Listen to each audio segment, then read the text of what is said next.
أعوذ بالله من الشيطان الرجيم.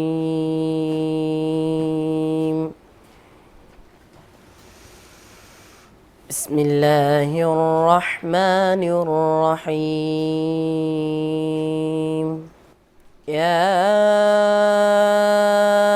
أيها الذين آمنوا توبوا إلى الله توبة نصوحا عسى ربكم أن يكفر عنكم سيئاتكم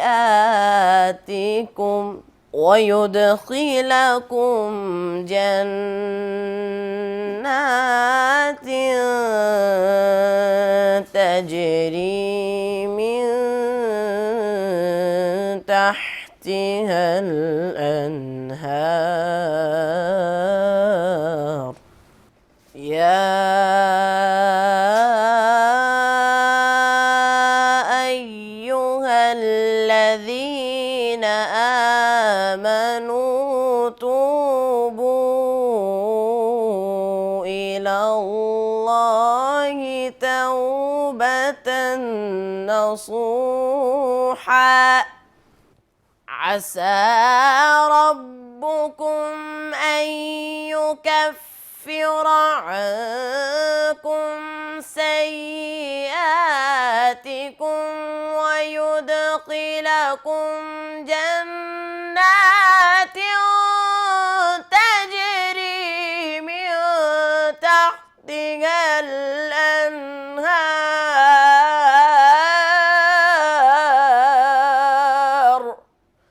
يوم لا يخزي الله النبي والذين آمنوا معه نورهم يسعى بين أيديهم وبأيمانهم نورهم يسعى بين أيديهم وبأيمانهم يقولون ربنا أتمم لنا نورنا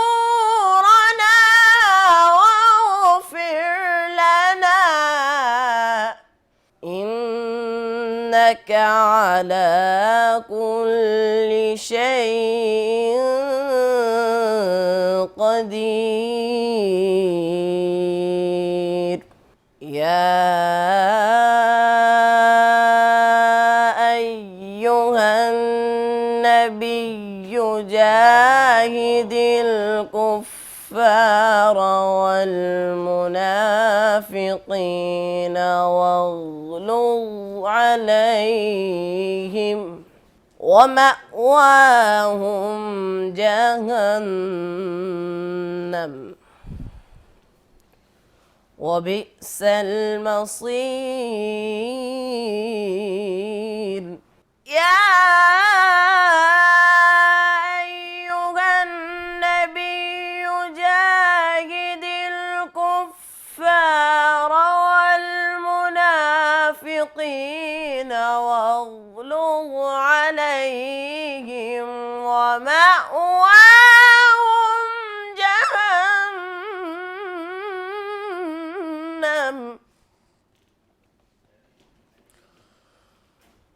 وبئس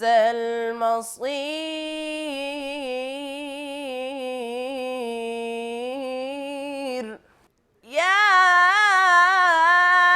أيها النبي جاهد الكفار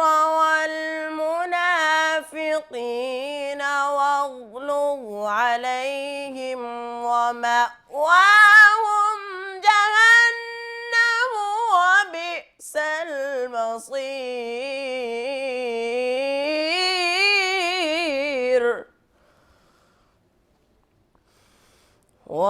ومأواهم جهنم وبئس المصير صدق الله العظيم وصدق رسوله النبي الكريم الأمين